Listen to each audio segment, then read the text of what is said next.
Hello, Aries. How are you? Welcome. This is a general reading for the collective of Aries, Sun, Moon, Rising, Venus. Welcome, cross watchers for Aries. If you're brand new to the channel, happy that you landed here today. I'm going to be pulling an angel numbers card for you. The deck is massive, as you can see. So I've been pre-shuffling it, and I need to, sort of split it up for my little teeny tiny hands. Kind of hard to shuffle the whole big deck. Oh, I didn't do so bad. Just a note that I did do the September 2025 Love Tarot monthly energy update. That's on the channel, and that's where I take the month week by week through a tarot spread, your person's energy, your energy, and as the connection. So that's available. Part 3 is the astrology for the month that I kind of superimpose over that tarot spread so you can see how it all lines up. And we're in an eclipse month, so we've got 2 eclipses. It's pretty powerful energy. Mercury just moved into Virgo today, which is his ruling sign. So yeah, we've got some stuff happening. Check it out. And let me get this shuffled, and then I'm going to pull you an angel number. All right, here we go. I'm going to divide it into 3.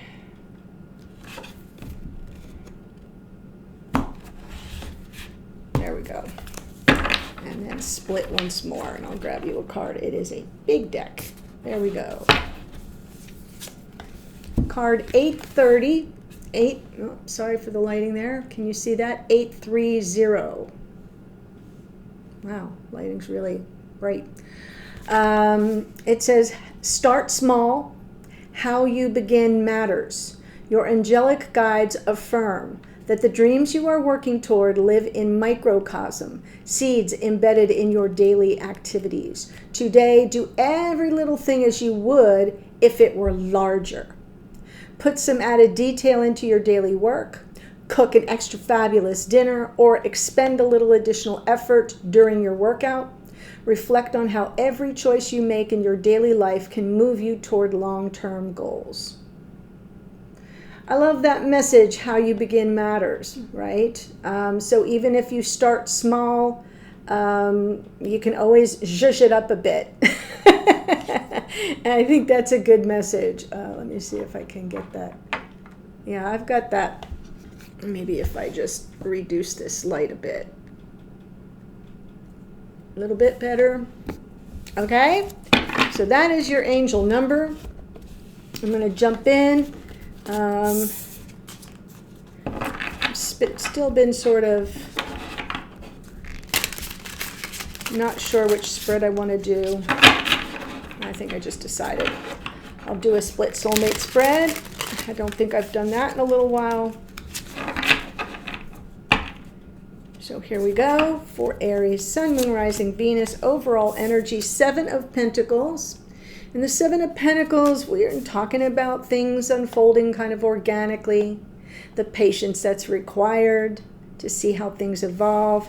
So for your person, present energy, blocker challenge, opportunity. They have the 5 of Swords here. The 3 of Swords is their blocker challenge, and the opportunity is reconciliation in the 3 of Cups. So this is someone who's kind of self-sabotaging, whoever this is. Now remember, you can flip the energies around, because I'm going to say Aries is over here. That's just to keep me on track and keep my people separate. You can absolutely reverse the energy, especially if you're a cross watcher. But the 5 of Swords makes me feel like this person is feeling defeated, likely self-sabotages. 3 of Swords, their challenge, their block here is pain, is wounds, something that has hurt this person's feelings, or their awareness that their sabotage is causing pain. What's the remedy? What's the opportunity? Pull it all together and reconcile, and then there will be a cause for celebration. Again, with the overall energy being that, and it may need to happen more organically. It's not something that can be pushed or forced.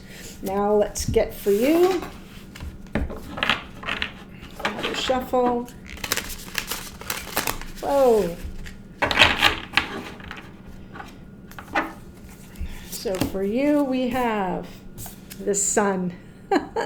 Yes, okay, so focus on your happiness presently in your blocker challenge. The Hierophant, that feels more like a challenge. You want some kind of commitment. And the opportunity is the Death card. And the Death card as an opportunity is an opportunity for growth, change, and transformation, because that's a big part of Scorpio, the 8th house themes of death and rebirth. Something has to change so you can kind of be born anew. And to me, it's a card of change. And the potential for transformation is always greater when we embrace the change, right? When we're not real rigid about things. So that's the overall energies coming through for each of you. Let's jump in and clarify. 7 of Pentacles. Wheel of Fortune. Hermit, hello Virgo, and Temperance. You have 3 major arcana here landing on the 7 of Pentacles. So what that tells you is this is a big shift. It represents something that, once it evolves, and if you can maintain that patience, which is not Aries' strong suit. So if you're here with the Aries energy in your chart, you know where your patience wanes and how it, you can kind of get like, come on already. Okay. But the clarifiers are telling you there's a process here. I love that we have the Wheel of Fortune on the 7 of Pentacles, because this is divine time and this is natural time, right? Organic. And it just feels to me like you're getting a reference here about the timing of things, especially because there's a growth process underway.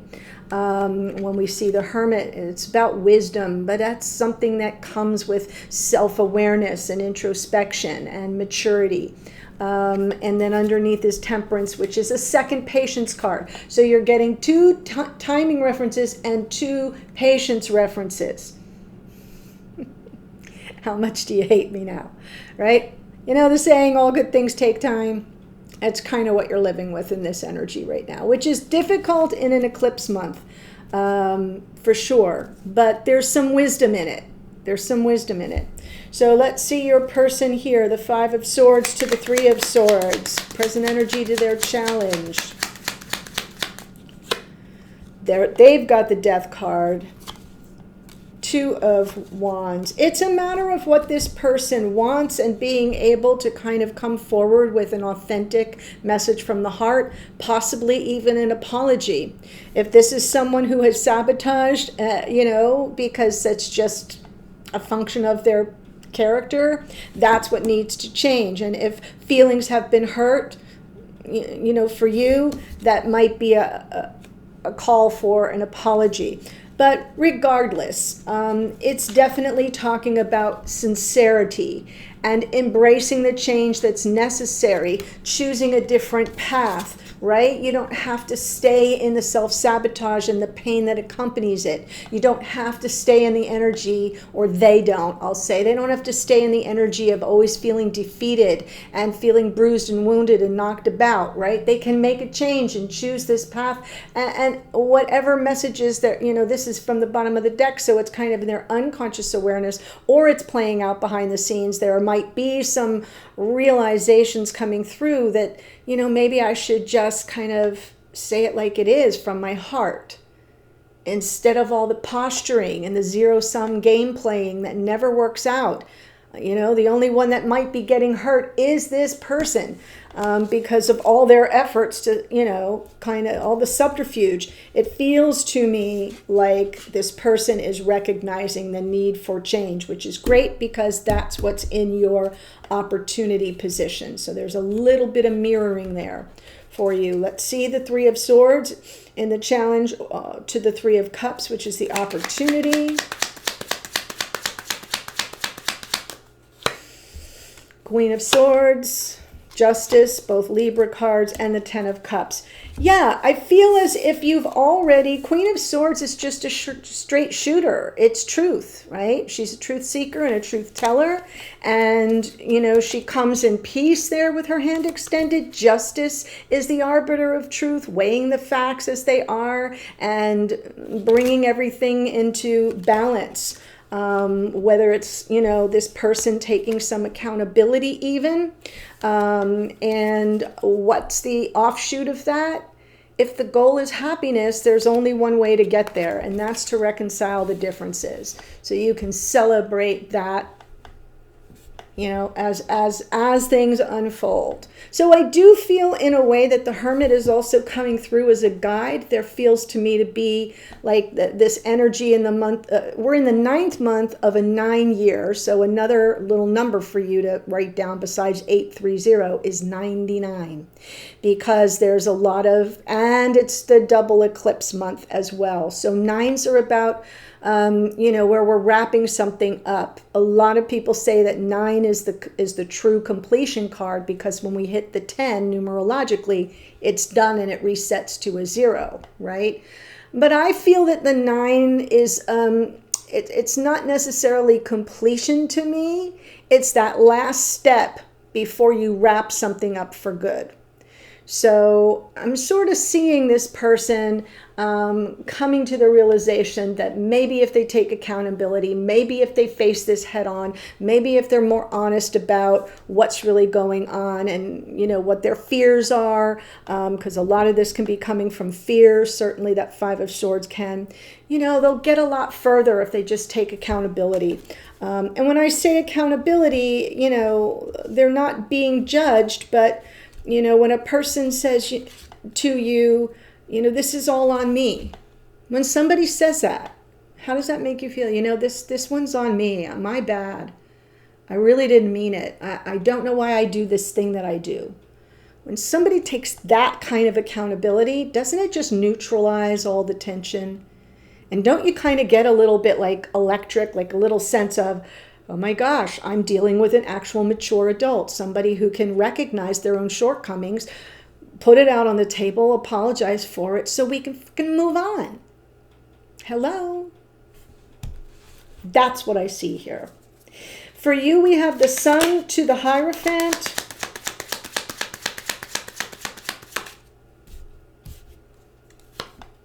Star. Hanged Man. 5 of Cups. All right. So in your unconscious awareness, you're kind of reflecting on the past, right? That any mistakes that have been made, any things that are coming through as regrets, sadness, grief, loss, sorrow, despair. But it's not running the show. It's from the bottom of the deck. So it's in there, and it's something that you kind of have to account for. But the good news is you have a stronger focus on this, the Sun and the Star, right? That's miracle making right there. It's your conscious awareness, your desire for happiness, you know, all coming together with your biggest dreams and your wishes. And what are you wishing for? Some commitment here. Maybe this person is a little commitment phobic and they keep sabotaging things. And so what have you got going on? You kind of press pause. Now, with the Hanged Man, it's not only, it's like, it's kind of a little bit of limbo that I'm feeling coming through, more than a pause that you're controlling. I feel like you're in a little bit of a state of limbo as a result of what's happening with this person, and that's probably why it's pulling from the past. When we look back, we're looking back at, oh yeah, this feels familiar, right? Especially if it doesn't feel good. But the antidote to that is to just surrender to it, really. That's another meaning of the Hanged Man, is surrender. So if you're finding yourself feeling like your wish for happiness and commitment is kind of in limbo, surrender to that energy for now. Hierophant to the Death card, because change may be coming.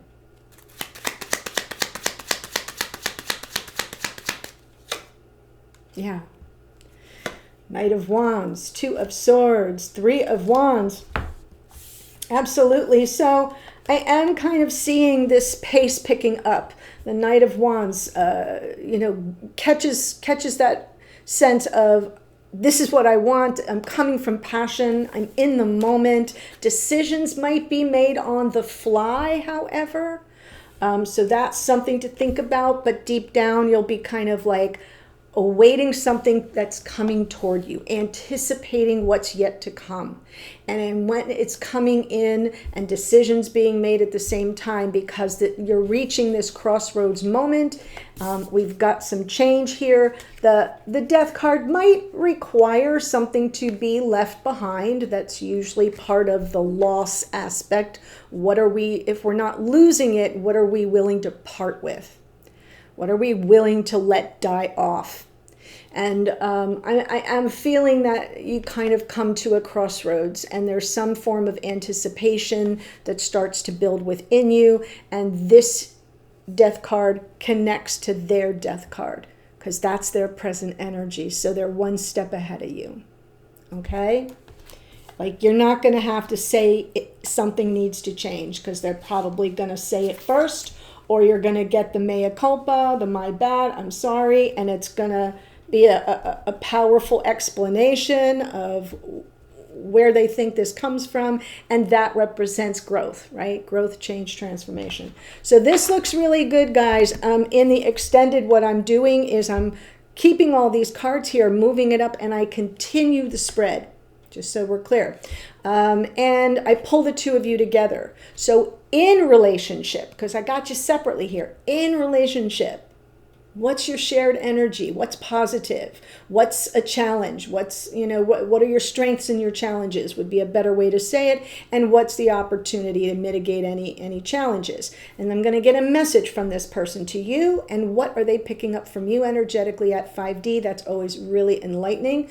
I will get you some guidance from spirit. Whatever comes through, comes through. Hidden energies of this person, meaning something that you may not know but could be very helpful, and then how might things evolve going forward. That's all contained in the extended, and the links are below. Do remember, if you choose the membership, it auto renews, the Aries membership, but you're getting the new moon and the full moon readings. I don't do them on the channel anymore, so you get those readings that no one else gets. You get all the Aries extended. You get the monthly energy update extended as well. So a lot for $11.11 versus the one-time purchase of $9.99. So give it a think. Okay, and if you enjoyed the reading so far and you haven't done so, please do subscribe below. Let's grow this channel.